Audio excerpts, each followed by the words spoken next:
Neçe yaştan oynay başladınız abi garmonda? Men mi? 5'ten. 5'ten? Eң birinchi öğrengen kuyuğunuz nende oldu sizden? Fazla düşmesi. Oynap baradı. Senin biri daha oynayalım mı?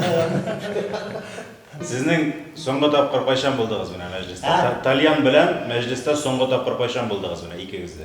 Biz mi? Ey. 2010 yılında. So'nggi topqir.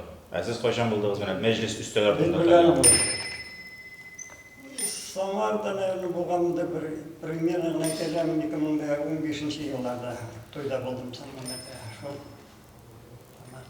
Hozir tik turaman Talyan? Çık. Tik turaman Talyan deb. Hazır dikkat ayında mı? Kaçan ayına bir lega kaçan legmide men el baka oynamışı parmaklarında işlep gitmedi. Hayrımdan O ben biraz burada yağmala. Hani garmanı da Garmanı yağmala o.